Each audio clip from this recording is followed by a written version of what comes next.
Assalamualaikum warahmatullahi wabarakatuh. Selamat datang di channel Ruang Akademika Arif Institute of Law bersama saya.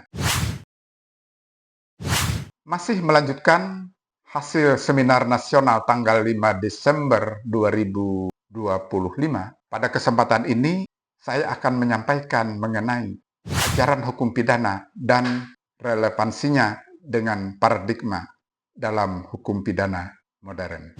Dalam konteks ini, relevan dikemukakan pandangan dua tokoh penting, yaitu Luc Holzman dan Michel Foucault, terhadap kritik mereka yang mendasar mengenai sistem pemidanaan konvensional, khususnya peran penjara dan hukum pidana itu sendiri.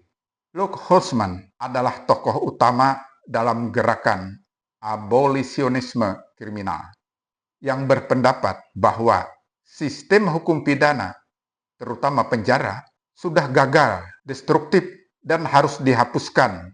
Foucault, terutama dalam karyanya mengenai disiplin and punish, mengkritik sistem pemidanaan modern, dalam hal ini penjara, sebagai mekanisme yang bukan bertujuan memulihkan, melainkan alat kekuasaan dan kontrol disipliner untuk menghasilkan tubuh-tubuh patuh, istilahnya itu.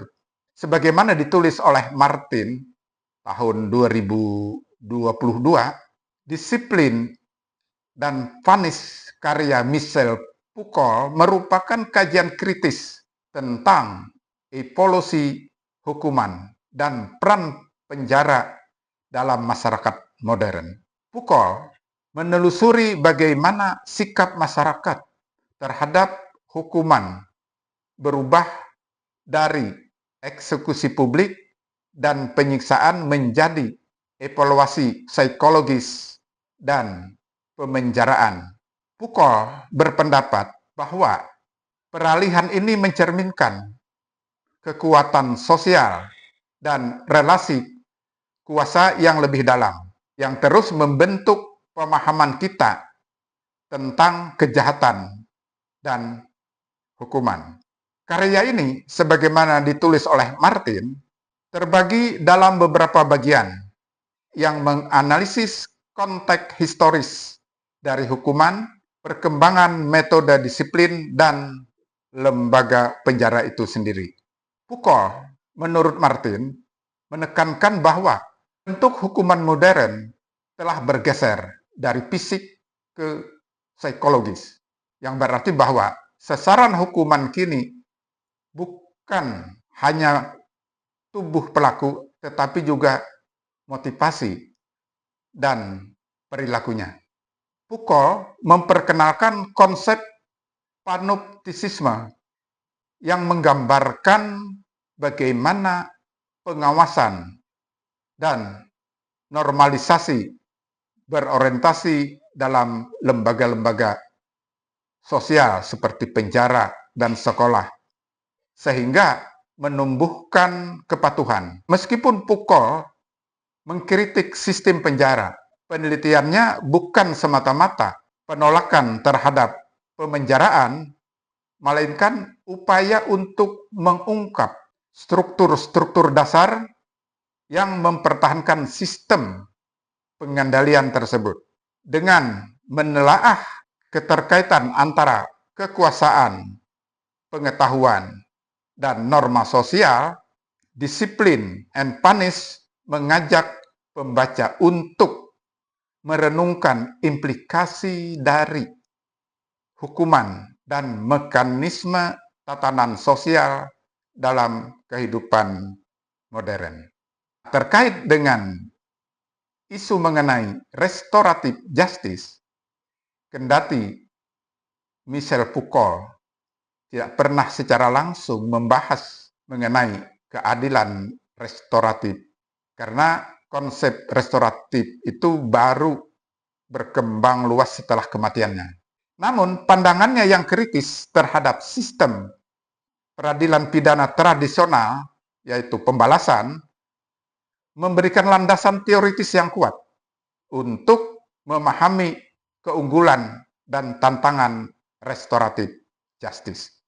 Demikian juga para sahabat akademika dengan keadilan restoratif dan rehabilitatif sebagaimana telah dikemukakan pada episode sebelumnya.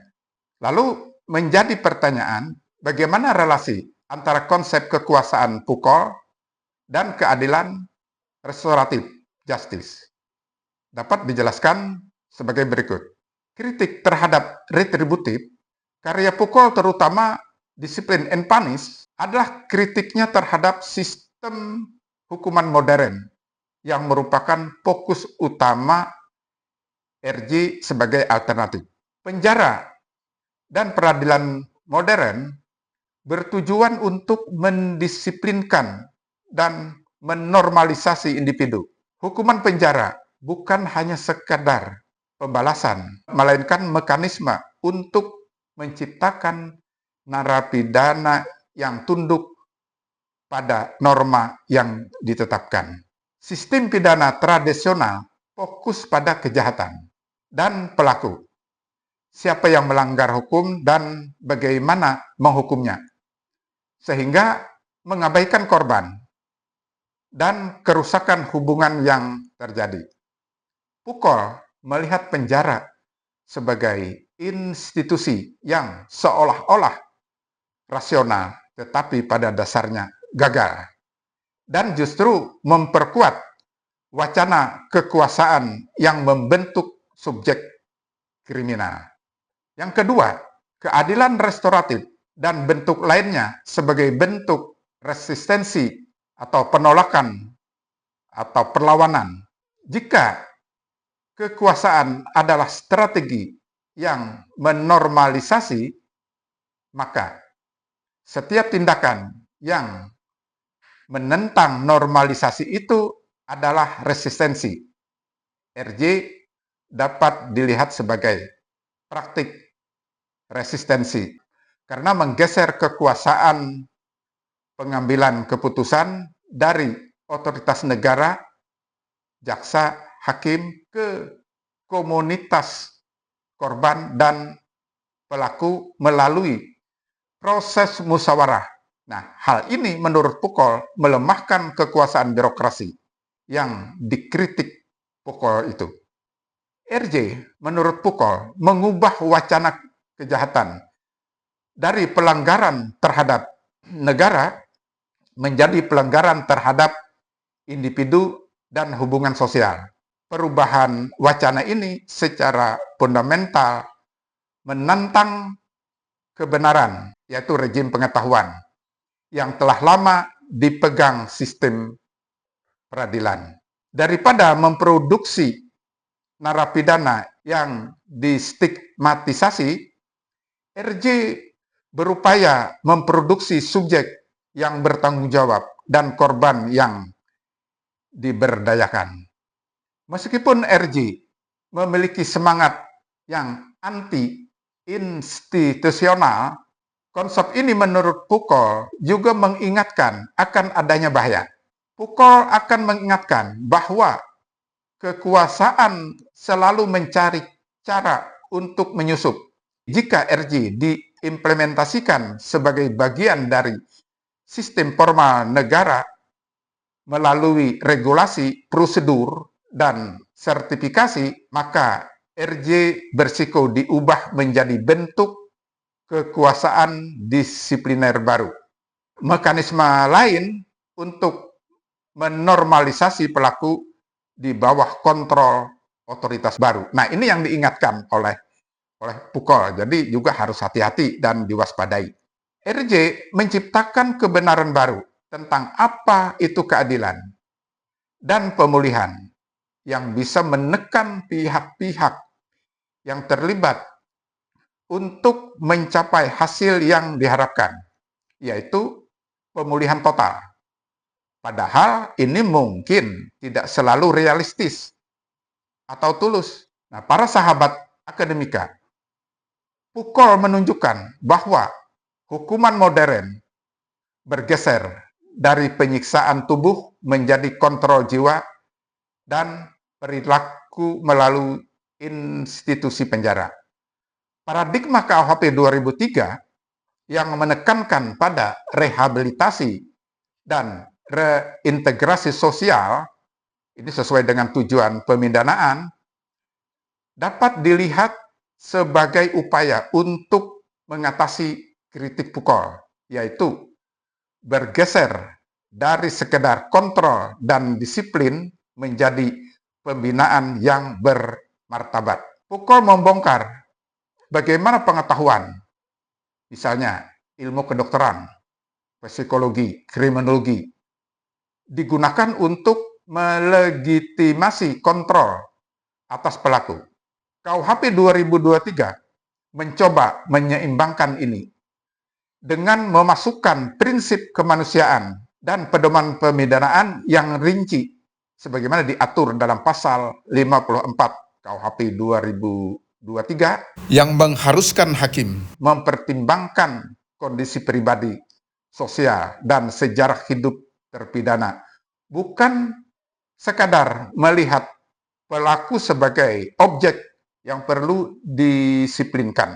Pukul mengkritik sistem pengawasan total. Dalam KUHP 2003, meskipun ada pidana pengawasan, tujuannya diarahkan pada rehabilitasi di masyarakat yang berpotensi lebih humanis daripada penjara, meskipun tetap mengandung elemen pengawasan, tapi bukan pengawasan yang dimaksudkan oleh pukul tersebut. Selain itu, menurut Holzman, sistem peradilan pidana termasuk hukum pidana konvensional harus dihapuskan secara keseluruhan atau diubah secara struktural. Alasannya, karena sistem ini mengandung cacat struktural yang tidak dapat diperbaiki, tidak manusiawi, dan tidak rasional dalam menghadapi kejahatan. Holzman berpendapat bahwa secara logis, sistem tersebut tidak akan pernah bisa menjadi sarana yang manusiawi. Holzman mengkritik keras konsep bahwa hukum pidana dibangun berdasarkan pemikiran bahwa hukum pidana harus menimbulkan nestapa, penderitaan yang menurutnya sangat berbahaya. Karena itu, menurut Holzman, sistem peradilan pidana harus cenderung mengambil alih konflik antara korban dan pelaku menjadi konflik antara negara dan pelaku, sehingga mengabaikan kerugian korban dan kesempatan komunikasi antara pihak terkait. Holzman melihat kejahatan sebagai label sosial, bukan entitas objektif. KUHP 2023 mulai bergeser dengan menerima hukum yang hidup sebagaimana diatur dalam pasal 2 KUHP 2023 yang mengakui adanya penyelesaian konflik di masyarakat tanpa label pidana formal untuk kasus tertentu. Dikaitkan dengan pandangan Holzman yang menekankan penyelesaian konflik di luar sistem peradilan pidana melalui proses yang lebih humanis dan partisipatif, KUHP 2023 secara eksplisit mengadopsi keadilan restoratif justice, di mana pemulihan korban dan penyelesaian konflik menjadi prioritas, bukan hanya pembalasan. Pokok pemikiran Holzman ini, kejahatan hanyalah kategori administratif yang diciptakan negara untuk menandai perilaku tertentu, bukan karena perilaku itu secara hakiki jahat. Menurut Holzman, kejahatan itu tidak ada. Yang ada hanyalah masalah sosial. Sistem peradilan pidana, menurut Holzman, tidak akan menyelesaikan konflik, tetapi justru memperburuk penderitaan, baik bagi pelaku, korban, maupun masyarakat. Menurutnya, pidana seperti penjara hanya menciptakan label, cap, stigma, dan eksklusi sosial. Karena itu, sebagai gantinya, Holzman mengusulkan pendekatan yang lebih manusiawi dan rasionalistik. Holzman menghubungkan pidana dan sistem peradilan pidana dengan pendekatan kemanusiaan dan rasionalistik. Paham abolisionisme, menurut Husman, membuka jalan bagi model keadilan restoratif. Model ini menekankan pada perbaikan diri dan komunikasi antara korban, pelaku, dan masyarakat untuk mengatasi masalah yang timbul dari suatu insiden. Husman dan para abolisionis menolak penggunaan sarana hukuman yang bersifat memaksa dan kelembagaan seperti penjara dan mencari alternatif yang lebih layak dan efektif. Sebagai gantinya, Husman mendorong penyelesaian masalah secara sosial dan dialogis, bukan melalui pemidanaan.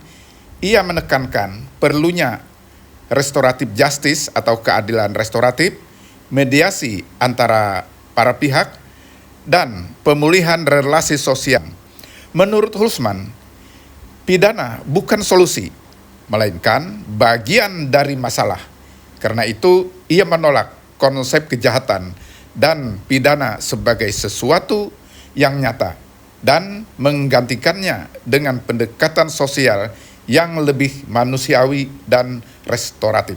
Permasalahannya, transformasi filosofis yang dimaksudkan dalam KUHP 2023 merupakan langkah awal yang besar, tetapi transformasi institusional dan budaya yang dibutuhkan untuk mendukungnya jauh lebih sulit dan membutuhkan waktu serta sumber daya yang besar. Demikian juga dengan rancangan peraturan pemerintah yang merupakan operasional dari beberapa pasal yang mengamanatkan akan diatur lebih lanjut dalam peraturan pemerintah juga masih belum selesai semua. Sementara itu, berlakunya KUHP 2023 hanya tinggal 1 minggu dari tanggal tayangan video ini. Demikian yang dapat saya sampaikan, kurang lebihnya mohon maaf. Wassalamualaikum.